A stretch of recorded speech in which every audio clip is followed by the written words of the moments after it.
Olá, amigos, boa noite e bem-vindos a mais um programa Política em Foco, um programa voltado para você, amigo telespectador, entender um pouco sobre os bastidores da política do nosso país, sempre recebendo personalidades importantes, políticos em destaque, entre outras autoridades.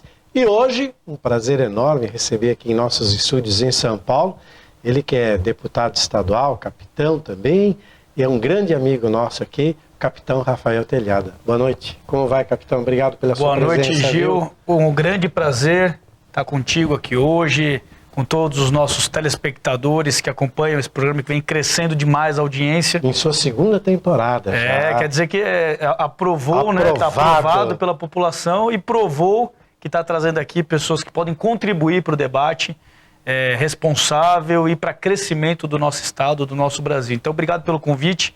É um prazer estar compartilhando um pouquinho da nossa história, das nossas ideias frente à Assembleia Legislativa de São Paulo. Vamos falar um pouquinho sobre o senhor. O capitão é deputado estadual por São Paulo pelo PP, paulista do bairro da Freguesia do Ó, tão paulistano quanto aqueles que nascem na Moca. São Paulo e Freguesia do Ó são as referências de São Paulo. Filho de Paulo Adriano Lopes, conhecido como Coronel Telhada, que viria aqui, mas por força de compromissos não pôde comparecer. E da dona Ivânia, é Ivânia mesmo, Ivânia, né? Exatamente. Cano Telhada. Papai e mamãe fizeram aí um capitão de primeira linha em defesa dos amigos telespectadores, dos cidadãos aqui de São Paulo. Casado com a Débora e pai de 2 filhos, a Laura e o Cássio. O orgulho da família, né? É a alegria de todo pai. Carreira militar que teve início em 2004, aos 17 anos de idade, quando ingressou na Academia da Polícia Militar do Barro Branco. Em 2011, seguiu aí para a área de choque da Polícia Militar, que contém aí as unidades de elite da instituição, servindo no 2º Batalhão de Choque como comandante do pelotão de Rocan e no 1º Batalhão de Choque Tobias Aguiar, a conhecida e orgulhosa rota que nós temos aqui em São Paulo, atuando aí como comandante do pelotão. Em 2023, se tornou oficial da reserva da Polícia Militar do Estado para tomar posse aí como deputado estadual. Nas eleições de 2022, foi eleito pela primeira vez pelo Partido Progressistas, o PP, deputado estadual com 83.438 votos. Hoje, na Assembleia Legislativa de São Paulo, o capitão Telhada é vice-líder do Partido Progressistas e também é membro de 41 frentes parlamentares e coordenador de três importantíssimas. Frente Parlamentar pela Segurança das Escolas Estaduais do Estado de São Paulo, a Frente Parlamentar para promover discussões e aprimoramentos nas legislações, bem como políticas públicas das quais envolvamos aí trabalhos desenvolvidos pela Defesa Civil e, por fim, a Frente Parlamentar pelo Direito Militar do Estado de São Paulo. Muita coisa, hein, capitão? É muito trabalho, hein? Eu estava acompanhando aqui, eu falei, caramba, tudo isso aí já, Que história, hein? Poxa, 37 anos. O senhor é jovem. Jovem, eu ingressei na polícia muito jovem, eu entrei na Polícia Militar com 17 anos, porque desde pequeno, desde os meus 7, 8 anos de idade, quando a gente começa a ter aquela ideia do que seremos, né, quando crescer, sim, eu já tinha muito claro o que eu queria. Queria ser policial militar, claro, eu não nego isso, né, influenciado, claro, direta ou indiretamente pelo meu pai, pelo Coronel Telhada, minha família, vários membros da minha família são policiais militares, não é só o meu pai. Então eu cresci no quartel, eu cresci num ambiente familiar muito voltado à segurança pública, à polícia e ao militarismo.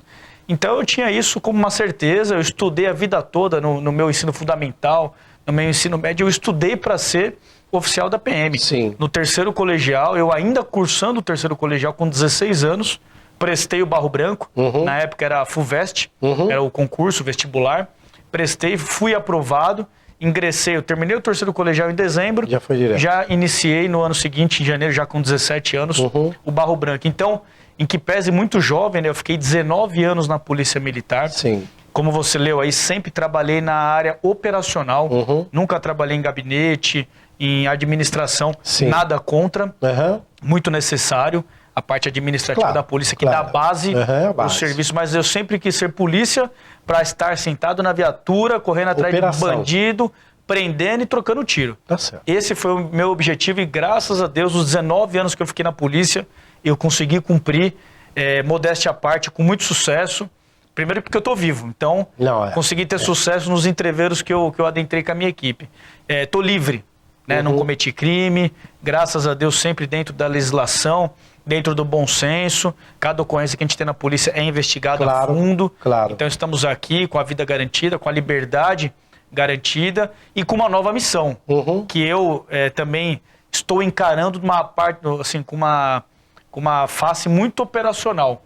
Tenho as minhas atribuições administrativas hoje como deputado dentro da Assembleia, mas tudo que eu estou trazendo, esse arcabouço, esse peso que eu estou trazendo da Polícia Militar operacional, de estar na rua, de estar indo para cima do problema, de estar indo verificar pessoalmente, com os próprios olhos, o que está acontecendo, como que a gente pode atuar, como que eu posso ajudar, tudo isso eu trouxe muito para dentro da Assembleia e para dentro do meu mandato hoje e estou com muito enfoque em fazer meu trabalho assim, próximo da população, próximo do eleitorado, da minha base, principalmente dos policiais, levando para a Assembleia Legislativa as necessidades reais da população e procurando resolver ou apresentar proposta de solução, né? Tenho certeza que os 83 mil eleitores que votaram no senhor, e um pouco mais, estão felizes aí com o seu trabalho, porque sabem da sua responsabilidade, do seu comprometimento. Eu queria aproveitar também, uma vez que o senhor esteve no comando da Rota, que na minha opinião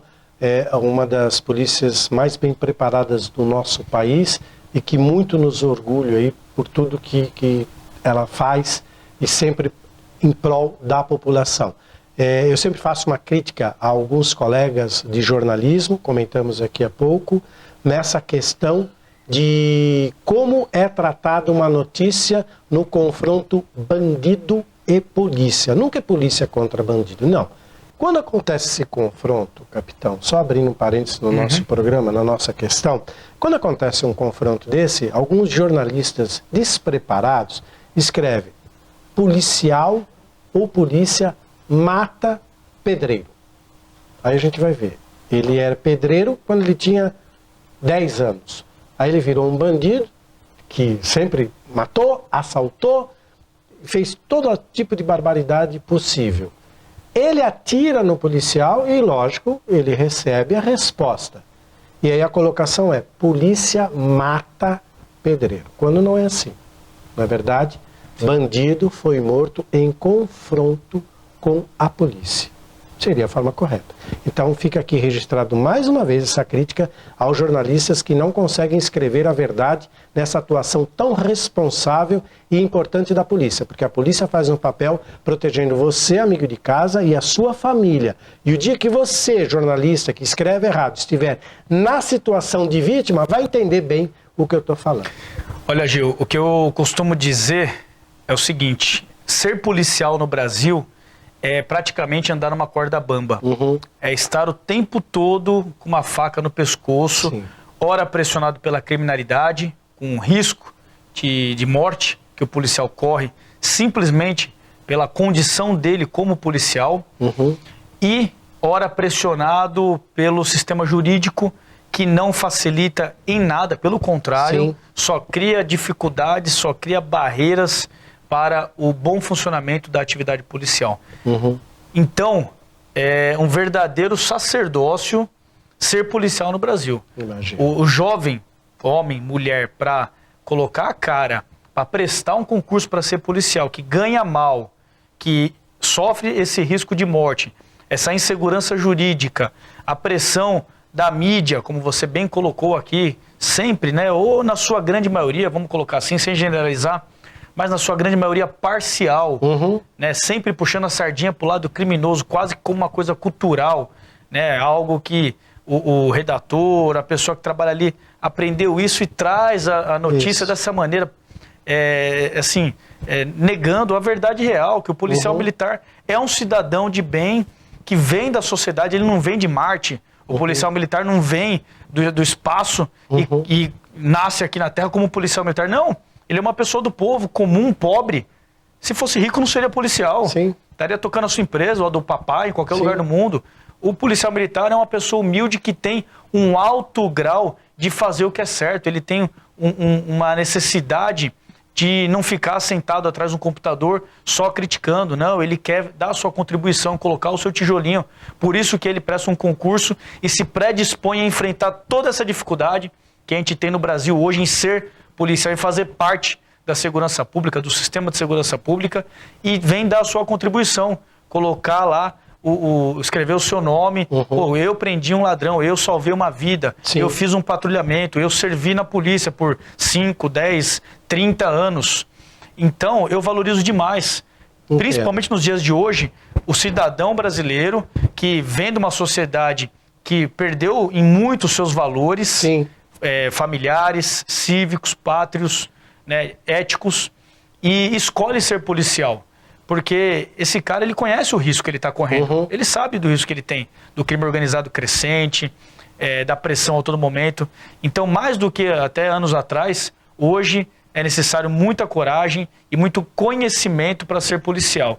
Porque não é fácil, realmente é uma briga constante contra a mídia, contra até a sociedade. Que a gente, inclusive, juramos proteger, até com o sacrifício da própria vida, a própria sociedade hoje pressiona o policial que está no seu cumprimento do dever.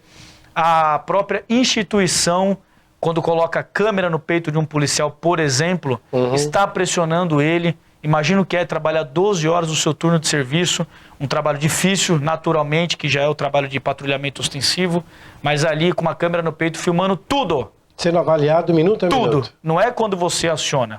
Não, é filmando as 12 horas do seu turno de serviço, cada palavra que você utiliza, que você fala com o seu parceiro, até muitas vezes num âmbito pessoal, que você está conversando com um cara que é seu amigo ali, que está com você há anos. Quando você vai conversar com o seu comandante ou o comandante com o seu subalterno, você não pode falar nada, fazer nada, tudo é pressionado e tudo é usado contra você, infelizmente. Então, é uma profissão difícil, naturalmente sempre foi. Nunca o policial ganhou muito bem, em nenhum lugar do mundo. O policial não fica rico com a atividade policial, não tem como. É uma atividade justa, é uma atividade digna e que tenta dar para o seu agente uma condição de convivência, uma condição de vida padrão. Porém, nos dias de hoje, isso está muito difícil por causa de todos os fatores externos que atuam sobre o agente policial. E falando da Rota, a Rota é uma tropa polêmica, reconhecemos isso. Por quê? Porque a tropa de Rota é uma tropa que vai para cima, ela é a vanguarda da Polícia Militar. Foi na Rota que nasceu o conceito de patrulhamento tático ostensivo, em 1970. O batalhão já existia. O batalhão Tobias de Aguiar, que é aqui no centro de São Paulo, na Avenida Tiradentes 440, ele existe desde 1891. Perfeito. Então é um batalhão que já tem seus mais de 131 anos, prestes a completar 132 anos. Porém, a modalidade de Rota, que é o patrulhamento como nós conhecemos hoje, foi criado em 1970. Então tem seus 53 anos de existência. E é uma modalidade polêmica por quê? Porque ela foi criada para fazer frente ao crime organizado dos anos 70, que eram os criminosos guerrilheiros urbanos que realizavam assaltos a carro forte e a banco no centro de São Paulo, e não existia uma tropa que fizesse frente àqueles criminosos que inclusive eram enviesados ideologicamente de esquerda.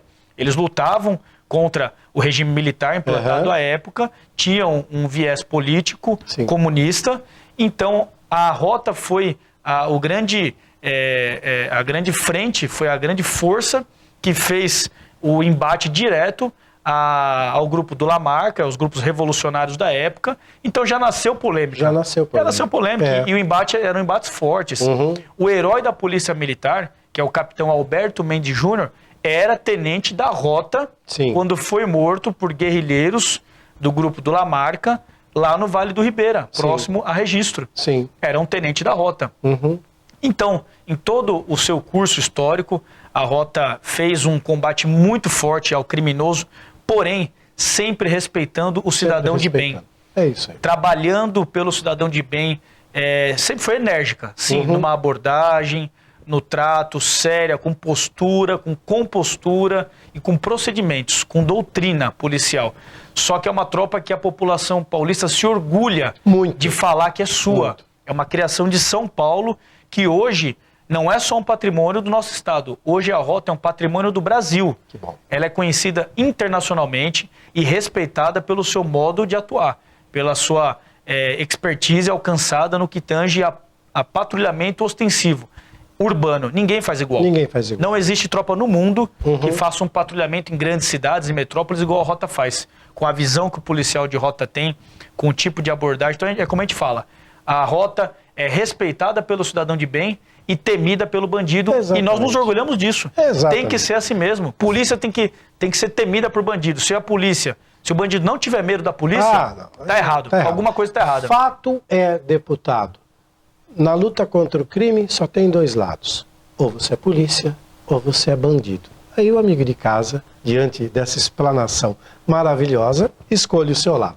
Vamos falar de um assunto que o senhor defende nas suas frentes parlamentares e que, lamentavelmente, vira e mexe, acontece aqui em São Paulo, que é esses homicídios, essa violência nas escolas, não só em São Paulo, histórias que acontecem no mundo inteiro, sim, mas que começou a acontecer aqui em São Paulo e que, lamentavelmente, tem levado vidas de jovens inocentes, professores, pessoas que trabalham nas escolas. E há pouco tivemos aí uma aluna foi morta na zona leste de São Paulo aí, e outras crianças ficaram feridas. Eu vou pedir para o nosso diretor, o Braga, colocar o VT sobre este fato lamentável que aconteceu aqui em São Paulo.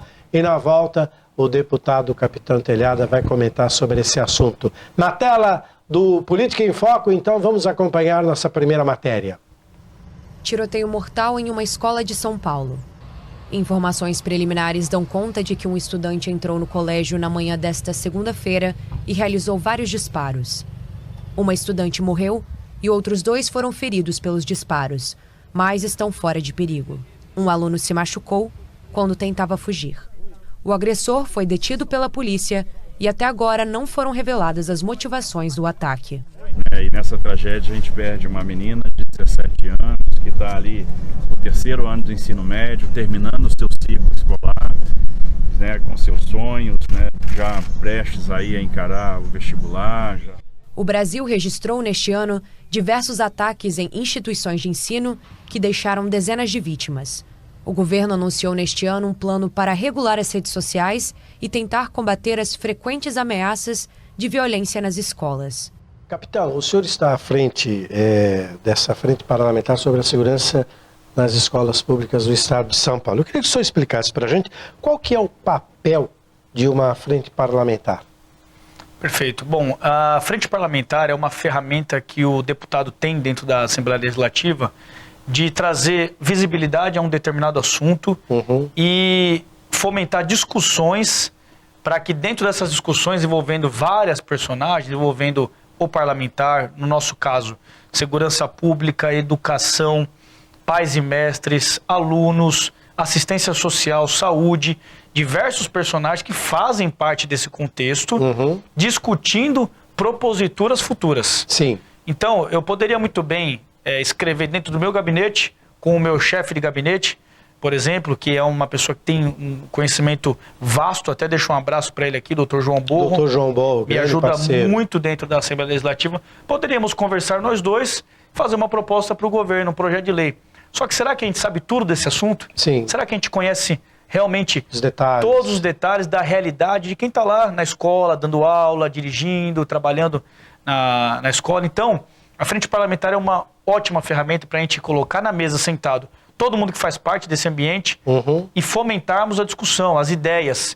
E quando sair dali uma proposta, quando sair daquele grupo de trabalho uma emenda a um programa do governo, ou um programa novo, ou uma lei nova, sai já com peso diferente, sai com já sai discutida, tem uma outra credibilidade, porque justamente ela ganhou corpo e ganhou maturidade dentro da discussão. Então, é esse o objetivo quando a gente funda uma frente parlamentar, inclusive desse tema tão importante. Desse tema aí que o senhor tem definido muito bem.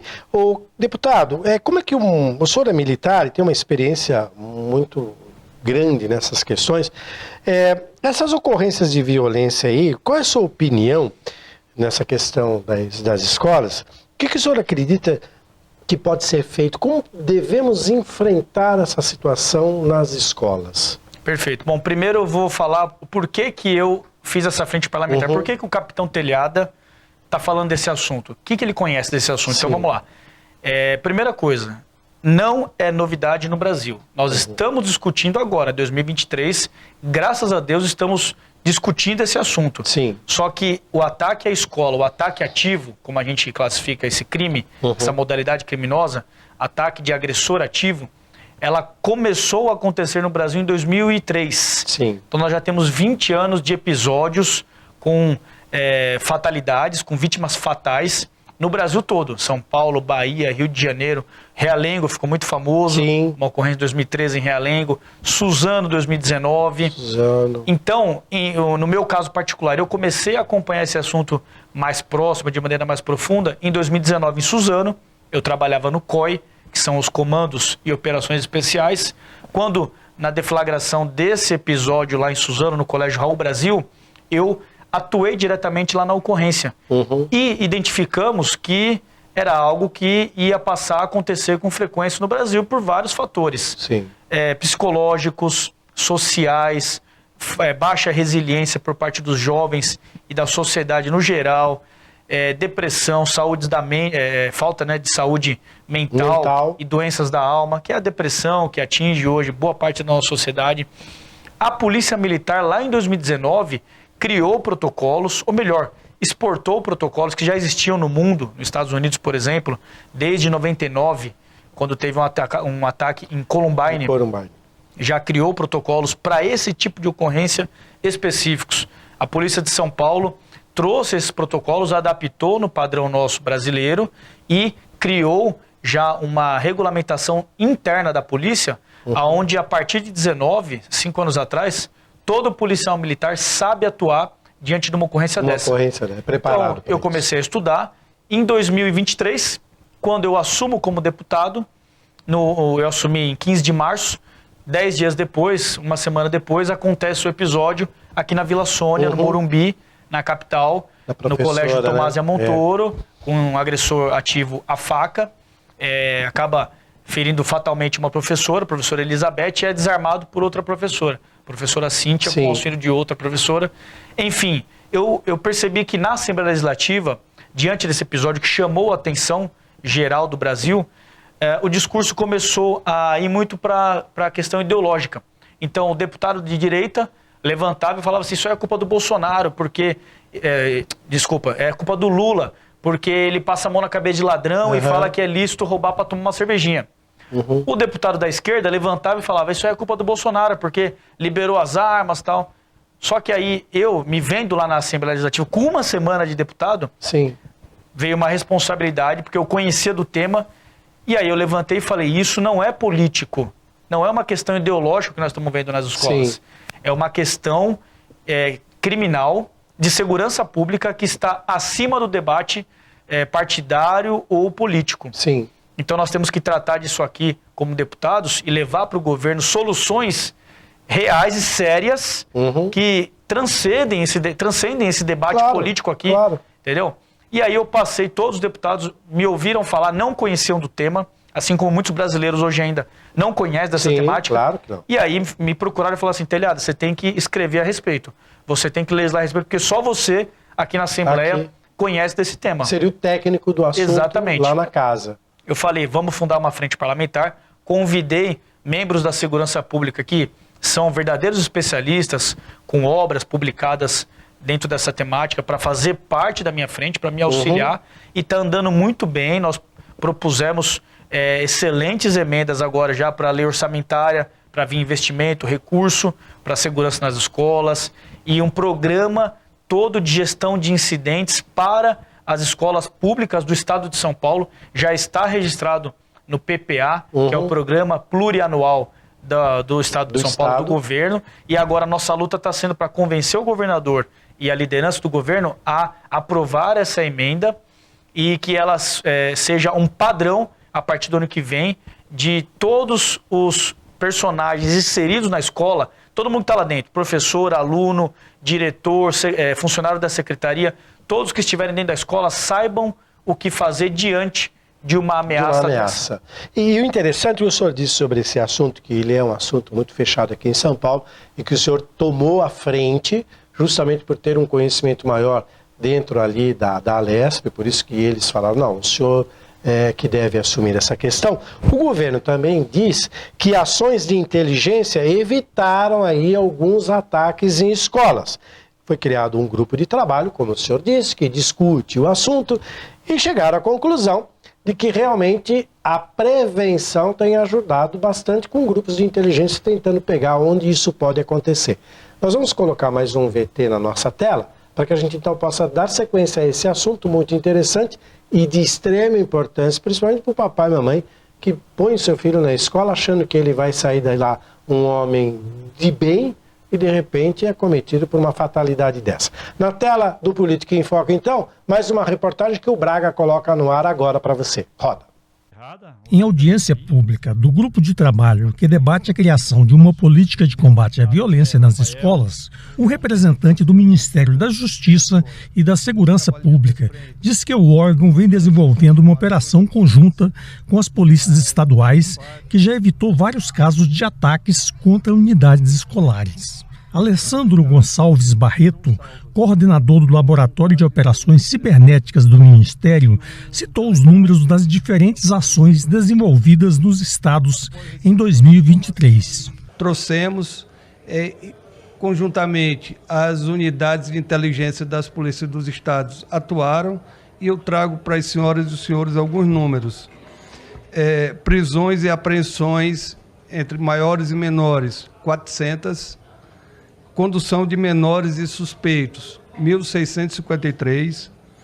Busca e apreensão, 381. A defensora pública federal Karina Bayer defendeu uma política de saúde mental para diminuir o risco desses casos, numa ação envolvendo Estado, escola, família e sociedade. Nós temos o aspecto da segurança pública, né? Mas nós temos também que pensar na saúde mental, emocional desses indivíduos que têm praticado esses atos. Eu acredito que a gente tem que pensar também em como que nós podemos estruturar as escolas com profissionais habilitados para fazer essa leitura dos potenciais sinais de risco. O coordenador do grupo de trabalho, deputado Jorge Goetten, do PL de Santa Catarina, diz que é através da discussão das experiências de todo o país que o colegiado vai buscar propostas para combater a violência contra as escolas. A gente tem procurado ouvir todas as experiências,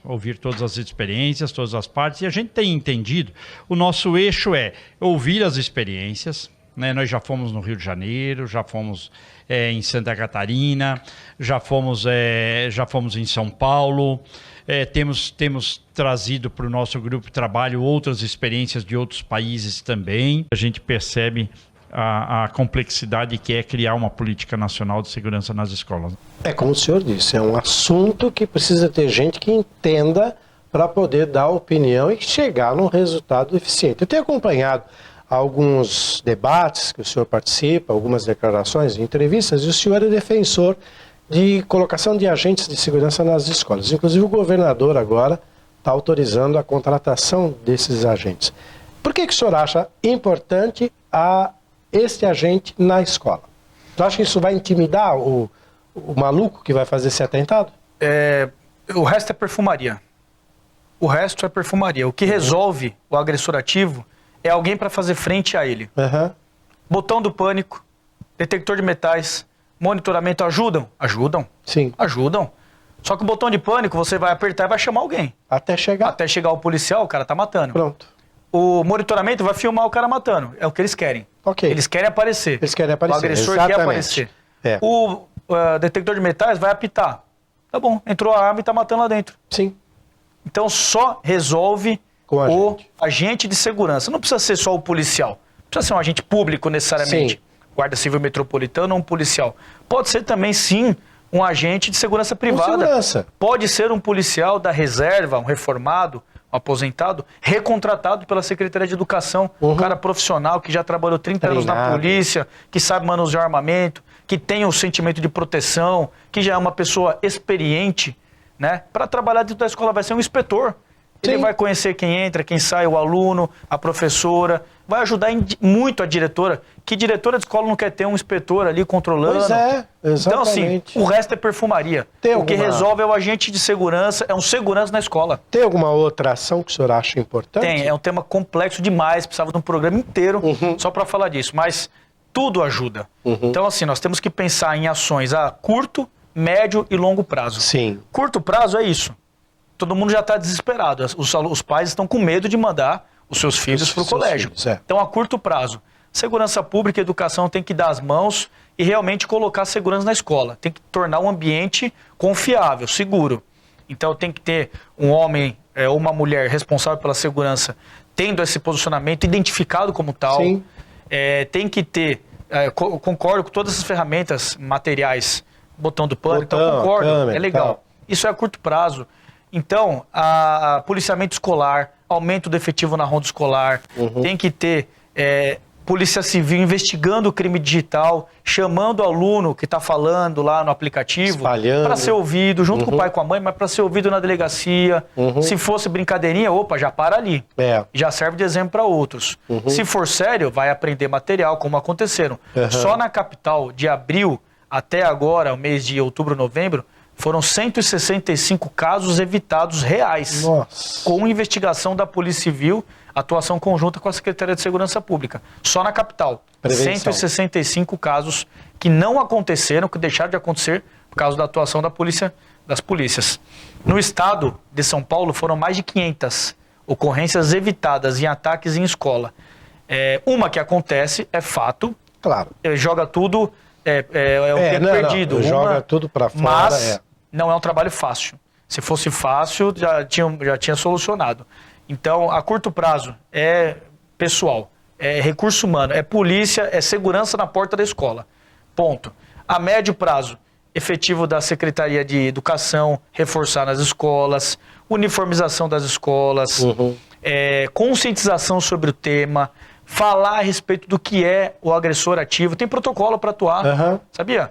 Nos Estados Unidos, toda criança de 3, 4 anos de idade já sabe atuar se algum agressor entrar na escola e dar um disparo. É o protocolo FBI chamado, que é o Run, Hiding or Fight. Corra, se esconda ou lute. É um protocolo simples que todos têm que conhecer. Isso tem um paradigma, uma resistência enorme em falar disso dentro do ambiente escolar. Então é algo que tem que ser introduzido aos poucos no ambiente escolar para que todos saibam agir. Como eu disse, a polícia faz seu trabalho, previne centenas de ocorrências, mas pode acontecer. E quando acontecer, quem está lá tem que saber agir, porque trata-se de salvar vidas. E a própria vida. Então não podemos economizar nisso. Isso é a médio prazo. E a longo prazo, concordo com o que passou no VT, a longo prazo é o trabalho com psicólogos. É o trabalho de identificação dos motivos, do combate ao bullying, da perspicácia dos nossos psicopedagogos, dos nossos, quem faz psicanálise, identificar aqueles que têm algum sinal, que demonstram algum desequilíbrio, ou alguma motivação, pensar e fazer um trabalho terapêutico para o futuro. E isso aí a longo prazo, mas pelo menos ele ataca a causa. Por enquanto nós temos que tratar o reflexo, a consequência. Já fica um convite então para um próximo Política em Foco para tratar só desse assunto. Perfeito. Temos 1h30 aqui só para a gente falar sobre isso. Eu percebo que o senhor se orgulha muito pela classe dos policiais, ajuda bastante. E o senhor fez aí uma entrega de condecorações a 100 policiais militares e civis. Isso é uma homenagem muito bonita que o senhor fez ali na Lesp. E, claro, a gente recuperou essa matéria. A reportagem é da Melissa Araújo, da TV Alesp. A gente vai pedir para colocar, para o senhor falar um pouco sobre esses colegas merecedores das condecorações. Na tela, mais um VT para você. Roda. Em fevereiro de 2023, mais de 600 milímetros de chuva castigaram o litoral norte do estado. 65 pessoas morreram, dezenas ficaram desabrigadas. Nessa tragédia, o Corpo de Bombeiros desempenhou um papel fundamental para evitar consequências ainda maiores. Por isso, o primeiro grupamento foi um dos agraciados da noite. Foram bombeiros de várias unidades que participaram e do primeiro GB a gente também teve um grupo que acabou participando. Inclusive bombeiros até que trabalham na administração também apoiaram em alguns dias. E essa homenagem feita para os nossos bombeiros aqui, a gente agradece, fica bastante satisfeito, porque é uma forma de reconhecimento e a gente não trabalha por reconhecimento. Ajudar, salvar vidas faz parte da nossa missão, mas quando isso é reconhecido, com certeza nosso pessoal vai ficar bastante feliz com essa homenagem. O deputado Capitão Telhado homenageou cerca de 100 policiais militares, bombeiros e civis. A condecoração é um reconhecimento pelos serviços prestados ao Estado de São Paulo por esses nobres combatentes. Os nossos guerreiros, eles não medem esforços para dedicarem o seu suor, dedicarem o seu bem-estar, abdicarem muitas vezes do convívio em família, treinando, se especializando, enfrentando o crime e, por vezes, infelizmente, levando até o final o juramento que eles fazem lá, quando entram na polícia, de, se for necessário, sacrificar a própria vida. Não faltam exemplos de policiais que perderam suas vidas defendendo o povo paulista, defendendo o brasileiro, o cidadão de bem. O reconhecimento do trabalho das forças policiais foi realizado por muitos anos pelo ex-deputado estadual, atual deputado federal, Coronel Telhada. Uma emoção, né? Como pai, eu ver o meu filho assim prosperando aqui na Assembleia, aliás, modéstia à parte, ele está indo muito bem, né? Está muito querido, todos só falam bem do meu filho. Como pai eu me sinto orgulhoso, como policial militar mais orgulhoso, como político também orgulhoso. Então, estou pedindo a Deus para que ele vá cada vez melhor, que ele possa trabalhar cada vez mais para São Paulo. E essa solenidade já é um praxe nosso aqui, né? Durante os 8 anos que eu fiquei nessa casa, praticamente quase todo mês nós fizemos um evento desse. Então, hoje nós podemos dizer que já milhares de pessoas foram homenageadas pelo nosso mandato aqui na Assembleia Legislativa. A premiação da ABFIP acontece a cada 2 meses. Para receber reconhecimento, é necessário enviar para a associação a indicação de ocorrências de relevância. O deputado federal, Coronel Telhada, seu pai, ele não mentiu não, ele está orgulhoso, mas é verdade o que ele falou, eu imagino o orgulho. Ele é suspeito para falar. Não, mas ele falou a verdade. Eu queria aproveitar o gancho dessa homenagem. O senhor é autor do projeto de lei 1445 de 2023, que fala sobre o Fundo Estadual de Proteção e Defesa Civil. Eu queria que o senhor explicasse um pouquinho sobre esse projeto. Claro. Bom, primeiro sobre o evento, né? Nós fazemos mensalmente ou pelo menos bimestralmente essa homenagem aos nossos policiais militares e civis e guardas civis metropolitanos. E eu digo o seguinte, toda homenagem para os nossos policiais será pouca. Não tenha dúvida. Nós não conseguimos pagar a dívida de gratidão que nós temos com esses guerreiros que se entregam no dia a dia. Agora, enquanto nós estamos aqui nessa entrevista, enquanto você está assistindo a gente aí na sua televisão, tem um policial passando na sua rua, cuidando da sua segurança, da sua família. E se precisar entrar num combate, sair na mão com um ladrão, trocar porrada, correr atrás, pular muro, ele vai fazer. Ele vai fazer. Ele está pronto para isso. Então, esses caras aí, essas mulheres, nós temos que homenagear. E para mim, hoje, como deputado, ser um agente motivador dessas homenagens, abrir as portas da Assembleia para colocar uma medalha no peito, para reconhecer esses guerreiros, poxa, é uma satisfação enorme. Imagina. Fico muito feliz. É muito melhor você homenagear alguém do que ser homenageado. A satisfação, assim, o sentimento de colaboração é muito legal ver os policiais levarem familiares, criança, ajudar a colocar a medalha no peito do pai, aquele orgulho, é uma coisa linda e nós fazemos isso em parceria com a ABFIP-ONU, que é uma associação de forças de paz da ONU, liderada pelo Sr. Walter, nosso amigo de longa data. Então é uma parceria que tem dado muito certo e, se Deus quiser, ao longo dos 4 anos vamos homenagear nossos guerreiros pelas ocorrências de destaque. Todos que estão ali, não é à toa não. Sim. Todos tiveram alguma ocorrência que se destacaram para estar fazendo jus à homenagem.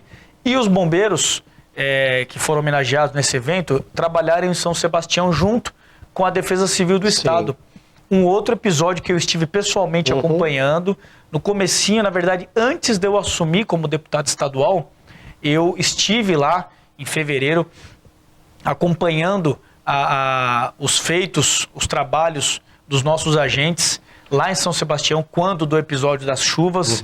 Foram chuvas nunca antes registradas no Brasil. Você sabe, Gil, que o pluviômetro que marca a quantidade de chuva lá em São Sebastião quebrou com 698 milímetros. Era acima. Então, julga-se que choveu mais de 700 milímetros, que não foi medido, porque ele quebrou, ele entrou em pane. Mas nunca foi medida uma chuva dessa. Era previsto 200 milímetros. Parou a medição com 698. Meu Deus do céu. Então, uma chuva assim, nunca antes vista no Brasil, na história. Outro fator, né? Não deslizou apenas lugares habitados. Para falar assim, porque o ser humano habitou aquele local de maneira inadequada, ele deslizou. Não, deslizou morros, montanhas totalmente intocadas pelo preservadas homem. Ali, preservadas, né? Em meio à Serra do Mar. Então foram cicatrizes na nossa mata nativa ali na Serra do Mar, nunca antes vistas na história, na cobertura histórica que nós temos em São Paulo. E então a Defesa Civil fez um trabalho assim de protagonismo gigantesco, dando dignidade para as pessoas que perderam as vidas, para as famílias, resgatando, construindo, fazendo obra de recuperação lá em São Sebastião. E aí foi algo que abriu meus olhos. Eu falei, a Defesa Civil, ninguém nunca falou de Defesa Civil no parlamento. Pois é. Era uma força que é uma força do Estado, montada, né, formada por bombeiros, por policiais, por civis, engenheiros, que, entre aspas, ninguém nunca deu valor. É igual a polícia, só lembra na hora da desgraça. Na hora da desgraça. Só lembra da Defesa Civil na hora que tem enchente, ou quando tem a queimada, aí vai lá, mete o dedo na cara, cobra a Defesa Civil. Por que vocês não fizeram nada? Tal? Mas quando está um tempo de paz, ninguém investe na Defesa Civil, ninguém discute política pública para a Defesa Civil municipal ou estadual. E aí, como eu trago isso da polícia, eu acostumado a ser esquecido, né? A polícia é assim, o pessoal nunca chama a gente para churrasco, só chama a gente para apartar briga, para pegar ladrão no fundo do quintal. Então, eu falei com o Coronel Engel, que é o secretário coordenador de Defesa Civil, eu falei, vamos montar uma frente parlamentar pela Defesa Civil e discutir política pública. E dessa frente parlamentar, discutindo com vários atores também desse assunto, nós protocolamos um projeto de lei que cria um fundo da Defesa Civil, um fundo estadual.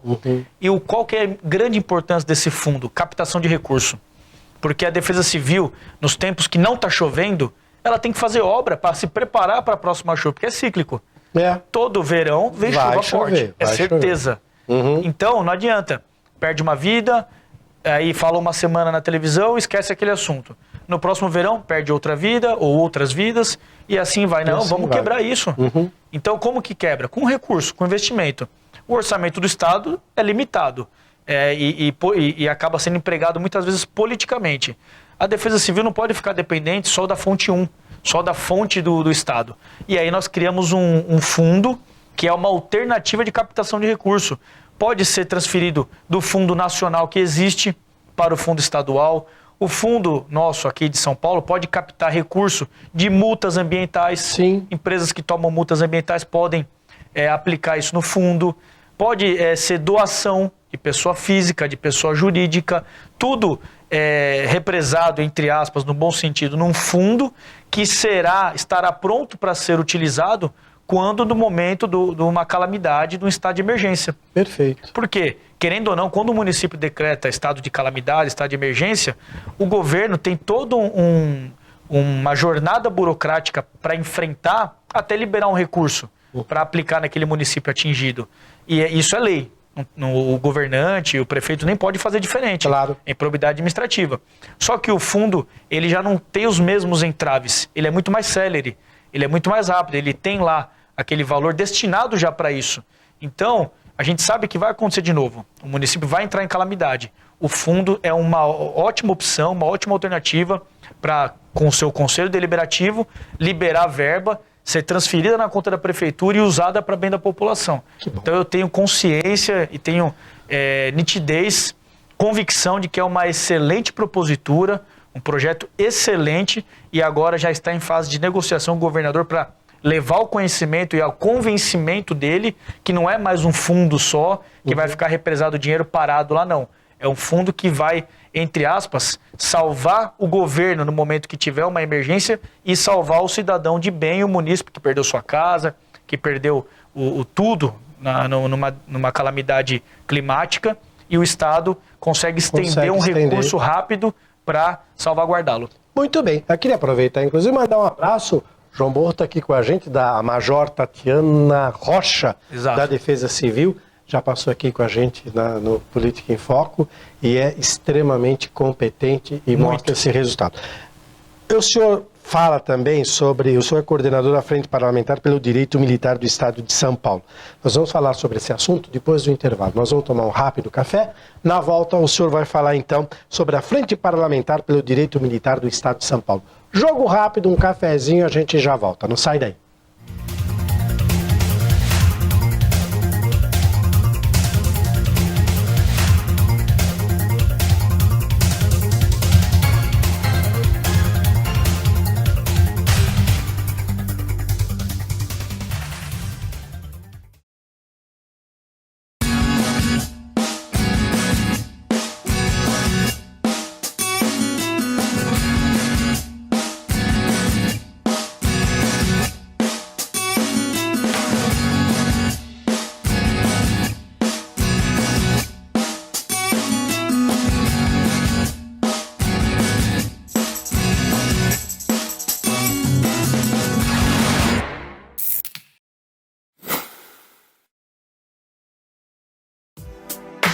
Na verdade, eu trabalhei no ano de 2002 no Centro de Reabilitação para pessoas com algum tipo de deficiência física, e no decorrer do trabalho, conhecendo pessoas e elas falando do seu sonho em comum, eu vi que existia um nicho que só faltava uma oportunidade. Foi então que eu resolvi fazer uma pesquisa, vi que tinha esse mercado, e no ano de 2007 eu abri uma agência de modelos para profissionais com algum tipo de deficiência.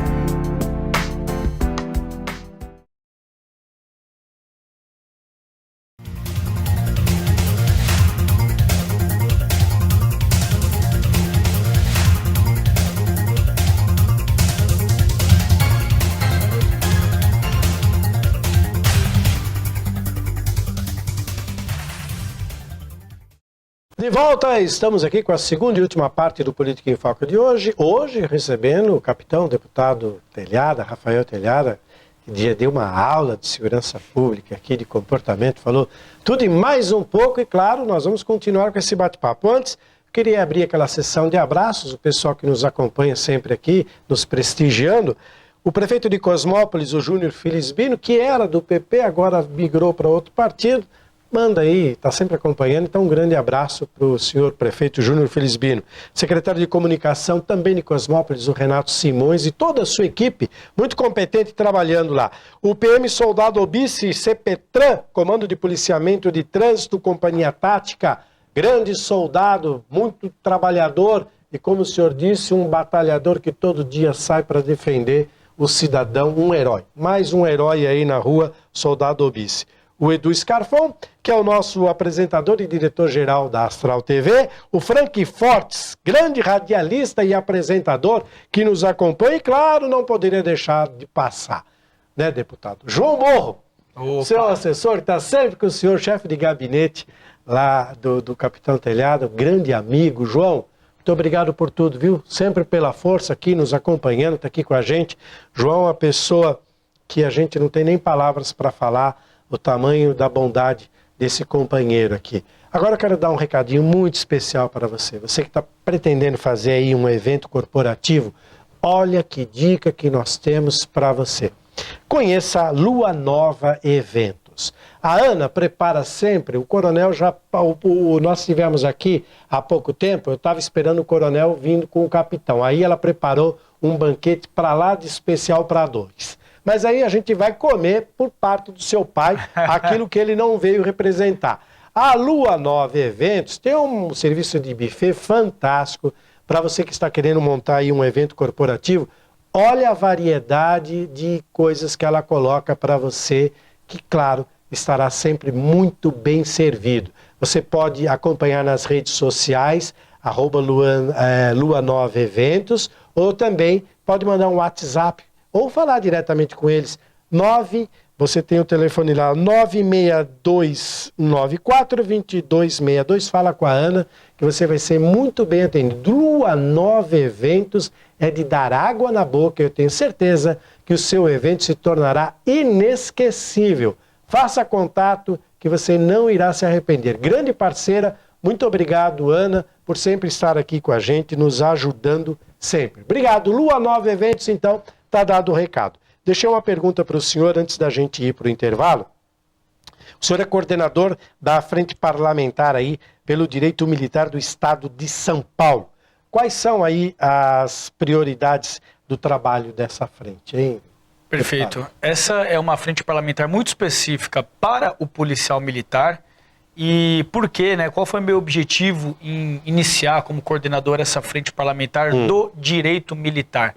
Porque, como deputado eleito, como você disse, 83.438 votos, eu tenho convicção de que a população paulista me elegeu porque eu sou policial militar. Sim. Porque eu sou o capitão da PM.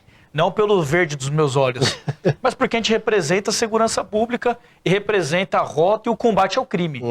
Então, eu tenho que trabalhar pela minha instituição e pelos meus irmãos policiais militares.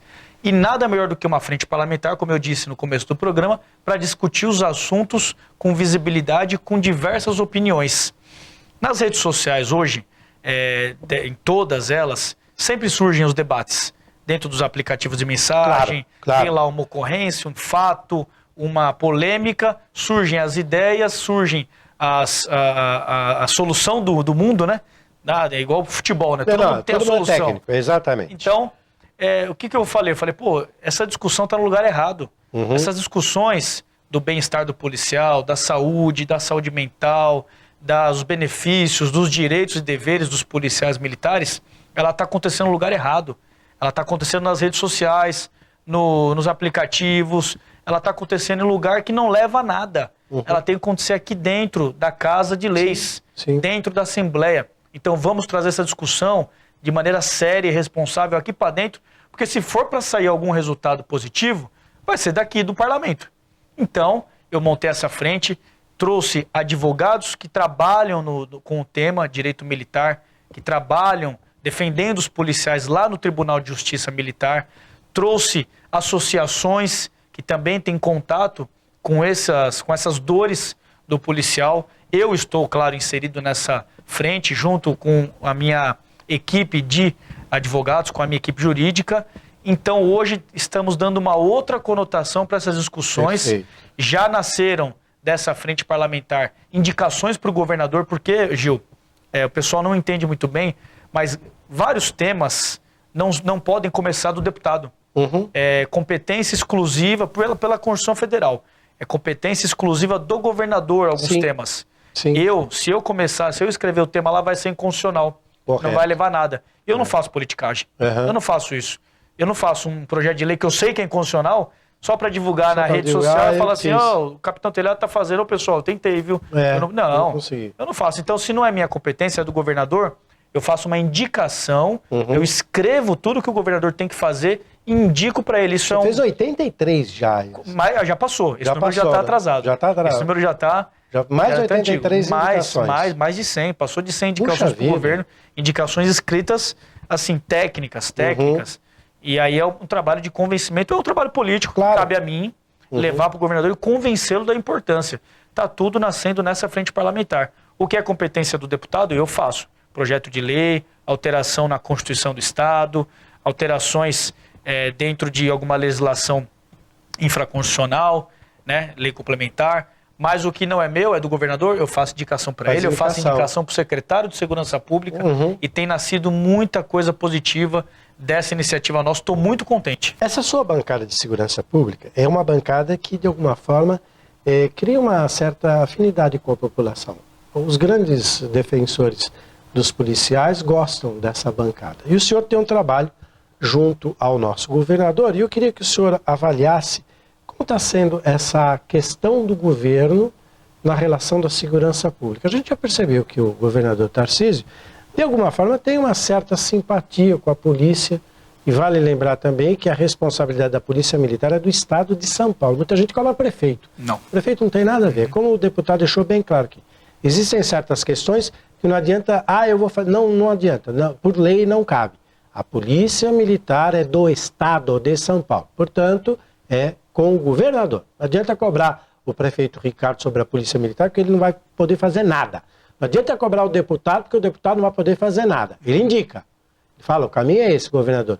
Como é que está o governador nessa questão? Perfeito. Eu costumo falar que o governador Tarcísio, ele deixou de ser o Tarcisão do asfalto.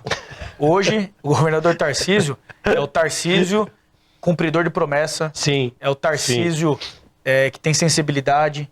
É o Tarcisião que faz o que ele prometeu lá atrás. Por que eu digo isso? No 4º mês de mandato do governador, ele já apresentou o maior reajuste salarial já visto nas polícias de São Paulo. Primeiro ano de mandato, 4 meses, nunca isso aconteceu. A regra aqui em São Paulo é o governador saindo do governo, deixando no último ano, ele dá um aumento lá para o outro pagar. O outro governador, para o próximo governador pagar. Sim. O governador Tarcísio não, assumiu junto com o secretário de Segurança Pública, escreveram um reajuste salarial. Nós ficamos 6 anos, zero. Nossa. Zerado, nem inflação. A Polícia de São Paulo ficou 6 anos com zero. O poder de compra nosso do policial militar foi lá para o Beleléu. Nossa, por isso que eles faziam o bico, aquela coisa toda. Exatamente, fazemos até hoje. Por isso que eu chamo de recomposição salarial. É recompor o que foi perdido ou deixado de dar lá atrás. Então o Tarcísio hoje está com uma relação muito saudável conosco, deputados da Segurança Pública, porque ele nos ouve e hoje nós temos uma bancada real, viu, de Segurança Pública na Assembleia. Digamos assim, nós nos despimos de vaidades. Os deputados hoje da Segurança Pública, claro que cada um precisa ter o seu voto, ter o seu eleitorado, ter a sua causa individual, mas a causa Segurança Pública é comum a todos nós. Sim, claro. E hoje nós nos unimos, entendemos isso, é diferente agir um deputado individualmente e agir 6 deputados, 8 deputados, sentar na mesa com o governador, com o secretário e trazer uma causa comum. É outro peso. Isso é representatividade. Isso é democracia. O poder legislativo é representatividade, é a maioria. Então nós entendemos isso. Eu me orgulho de fazer parte dessa bancada hoje e ter essa relação com o governador. Ele senta na mesa, nos ouve. Quando que outros governadores fariam isso? Ficar 2 horas ouvindo os deputados que representam a classe. E se ele estiver convencido de que a gente está certo naquele assunto, ele inclusive muda a sua opinião, como já fez alguns momentos dentro da segurança e dentro de outros assuntos. Então, eu tenho certeza que esses 4 anos de Tarcísio, se Deus quiser, eu torço para que sejam 8, para que ele se reeleja aqui em São Paulo, vou trabalhar para isso. Eu tenho certeza que serão anos de grandes avanços em vários temas e a segurança pública não vai ser diferente. Não tenha dúvida. A gente ficou aqui muito focado na questão das escolas e de outros fatos que envolvem a segurança pública. Mas muita gente nem sabe, mas o senhor é membro efetivo da CPI aí, de golpes com o Pix, que isso está deixando todo mundo louco com essa desgraça desses vagabundos que ficam lá no presídio, aplicando golpes de Pix, clonagens de cartões e outros golpes aí. E o senhor, então, está nessa CPI. Qual é a orientação que o senhor dá, então, aos nossos ouvintes aí, aos nossos telespectadores, em relação a esses golpes que não param de acontecer? Há pouco eu ouvi de um sujeito que conseguiram aprovar, veja você, Borro, que está aqui do nosso lado, conseguiram aprovar um empréstimo de R$70 mil na conta dele e depois tentaram aplicar o golpe, ele transferir esse dinheiro, se passando como pessoas do banco para devolver o dinheiro, mas no CPF de um vagabundo qualquer. E a pessoa, no desespero, acaba caindo nessa enrascada. Efetivamente, nesse trabalho, nessa CPI, qual é a orientação que o senhor passa? Infelizmente, o bandido, né, até o bandido inteligente, em vez dele usar para o bem, né, ele usa para o mal a inteligência dele. Então, o Pix, que é uma ferramenta importantíssima criada no governo Bolsonaro, que revolucionou o sistema bancário, a facilidade, a agilidade, a rapidez, acabou trazendo esse fardo que é o crime envolvendo o Pix, né? Então, a gente tem discutido muito, uma discussão altamente técnica, envolve Banco Central, envolve política de segurança digital dos bancos, que gastam milhões de reais para criar um sistema seguro. E só que parece que sempre está atrás, né? Parece que o bandido sempre está criando. Infelizmente. E por quê? Porque a gente sabe também que eles têm informação lá dentro. Claro. Tem informação dentro de agência, tem infiltrados trabalhando por crime dentro do atendimento dos bancos. O que eu vejo como primordial? Primeiro, que as pessoas se mantenham informadas com muita cautela, porque de fato é muito fácil cair num golpe desse. Claro, no desespero. Todos temos exemplos aqui de parentes e familiares que já caíram por um pequeno descuido. É muito fácil cair. Então, atenção total. Não passe seus dados pessoais para ninguém em ligação, em telefone, aplicativo de mensagem. Procure você tomar a iniciativa de ligar no seu banco, se for o caso, para tirar uma dúvida. E qual que é a nossa função na CPI? Cobrar as autoridades e as plataformas que eles criem dificuldades para o criminoso. Então, a última reunião que nós tivemos, recebemos a informação de que o Banco Central está criando hoje um Pix 2.0, que vai avançar bastante nessa defesa contra criminosos, mas que a gente sabe que se não tiver a atenção do operador, do cidadão comum, que está muitas vezes concedendo os seus dados para alguém que não é verdadeiramente do banco ou sério, a gente sabe que de nada adianta toda essa plataforma de segurança.